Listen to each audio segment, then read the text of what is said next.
Hi നമസ്കാരം, voice of മുജീബിലേക്ക് സ്വാഗതം. Channel ആദ്യമായി കാണുന്നവർ സബ്സ്ക്രൈബ് ചെയ്യാൻ മറക്കരുത്.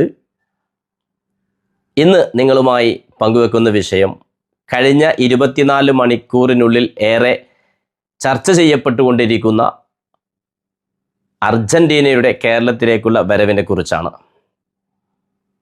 അതിൽ സംശയമൊന്നുമില്ല. ഔദ്യോഗികമായി തന്നെ സ്പോർട്സ് മന്ത്രി ശ്രീമാൻ വി അബ്ദുറഹ്മാൻ അദ്ദേഹത്തിൻ്റെ സോഷ്യൽ മീഡിയ പേജുകളിലും അതുപോലെ തന്നെ ന്യൂസ് ചാനലുകൾക്ക് മുന്നിലും പ്രഖ്യാപിച്ചതാണ്.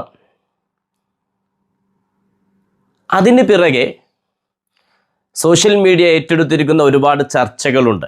അതിനെ സ്വാഗതം ചെയ്തുകൊണ്ട് ഏറെക്കുറെ ഫുട്ബോൾ പ്രേമികളും അതിനെ അഭിനന്ദിച്ചുകൊണ്ട് അഭിപ്രായങ്ങൾ രേഖപ്പെടുത്തുമ്പോൾ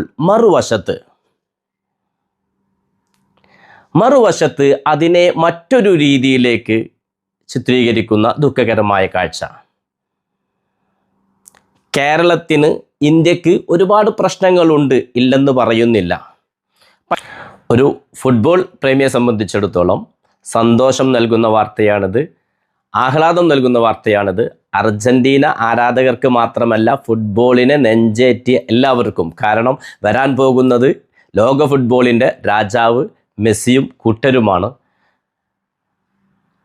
ആരാധക ബേസിൽ പരസ്പരം തമ്മിലടിക്കുമെങ്കിലും ലോകം അറിയപ്പെട്ട കളിക്കാർ നമ്മുടെ നാട്ടിലേക്ക് വരുമ്പോൾ ഇരു കൈകളും നീട്ടി സ്വീകരിക്കുന്ന പാരമ്പര്യമാണ് നമ്മുടെ നാട്ടിലെ ഫുട്ബോൾ പ്രേമികൾക്കുള്ളത് എന്നതിലൊരു സംശയവുമില്ല.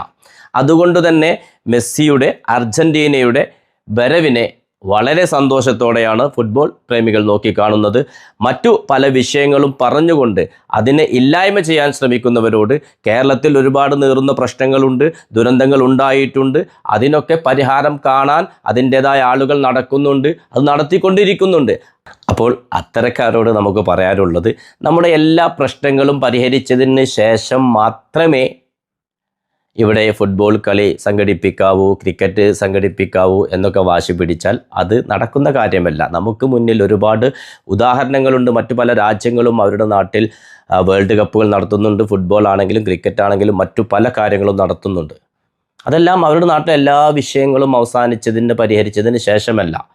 കാരണം അർജന്റീന വരുമ്പോൾ 2021-ലും 2024-ലും തുടരെ കോപ്പ അമേരിക്ക ചാമ്പ്യന്മാരായ അർജന്റീന, 2022-ൽ സൗദിയിൽ നടന്ന ലോകകപ്പിൽ ലോകം കീഴടക്കി വരുന്ന മെസ്സിയും കൂട്ടരും, അവർ ആ ഒരു അർജന്റീന ടീം കേരളത്തിലേക്ക് വരുമ്പോൾ, ഇന്ത്യയിലേക്ക് വരുമ്പോൾ എന്തുകൊണ്ടും അതിൻ്റെതായ സാമ്പത്തിക നേട്ടങ്ങളും നമ്മുടെ രാജ്യത്തിനുണ്ടാവും, അതിലൊരു സംശയവും വേണ്ട.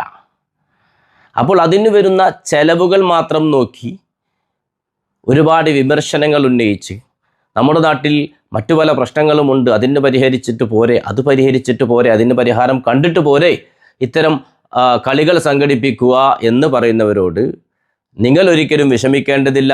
ഒരിക്കലും അർജന്റീന പോലത്തെ ഒരു ടീം കേരളത്തിലേക്ക് വന്നു കഴിഞ്ഞാൽ അത് സാമ്പത്തികമായും നേട്ടമുണ്ടാക്കാൻ കഴിയും.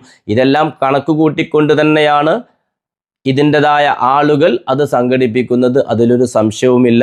മാത്രമല്ല, ഫുട്ബോൾ പ്രേമികൾക്ക് ഇത് ആഘോഷത്തിൻ്റെ വാർത്തയാണ്, സന്തോഷത്തിൻ്റെ വാർത്തയാണ്. എന്തായാലും സാക്ഷാൽ ലയണൽ ആന്ദ്രേസ് മെസ്സിയും കൂട്ടരും കേരളത്തിലേക്ക് എത്തുമ്പോൾ അർജന്റീന ആരാധകർ മാത്രമല്ല, ഫുട്ബോൾ പ്രേമികൾ ഒന്നടങ്കം ആവേശത്തിലാകും എന്നതിലൊരു സംശയവുമില്ല. തൽക്കാലം വിട പറയുന്നു. ചാനൽ സബ്സ്ക്രൈബ് ചെയ്യാത്തവർ എത്രയും പെട്ടെന്ന് ചെയ്യുക, സപ്പോർട്ട് ചെയ്യുക. നിങ്ങളുടെ സ്വന്തം വോയിസ് ഓഫ് മുജീബ്. Bye.